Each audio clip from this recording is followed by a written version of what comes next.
En mécanique, nous sommes amenés à appliquer des modèles pour pouvoir prévoir le mouvement d'un objet d'étude qu'on appelle système. Pour cela, il faut dans un premier temps savoir décrire correctement un mouvement, c'est-à-dire savoir indiquer à chaque instant la position, la vitesse et l'accélération de ce système. Considérons trois situations analogues.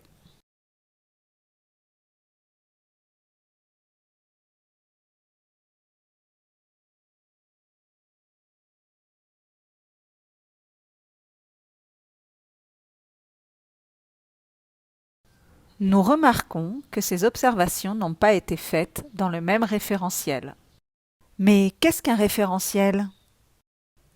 C'est un objet considéré comme immobile auquel on associe un repère d'espace et une horloge. On peut à présent définir la notion de trajectoire, qui correspond à l'ensemble des positions successives occupées par le système au cours du temps. Une trajectoire peut être caractérisée par la forme géométrique à laquelle elle correspond. Par exemple, si elle forme un arc de cercle ou un cercle, on parlera de trajectoire circulaire. Si elle suit une ligne droite, on parlera de trajectoire rectiligne.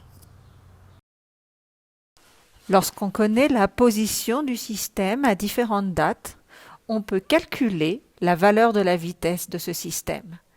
Cette valeur de la vitesse correspond à la distance parcourue par unité de temps. L'évolution au cours du temps de la valeur de la vitesse va également permettre de caractériser le mouvement. Si cette valeur de la vitesse augmente, on parlera d'un mouvement accéléré. Si la valeur de la vitesse reste constante, on parlera d'un mouvement uniforme. Si la valeur de la vitesse diminue, on parlera d'un mouvement décéléré. Pour terminer, il faut retenir que le mouvement d'un système dans un référentiel donné est caractérisé par sa trajectoire et l'évolution au cours du temps de la valeur de la vitesse du système.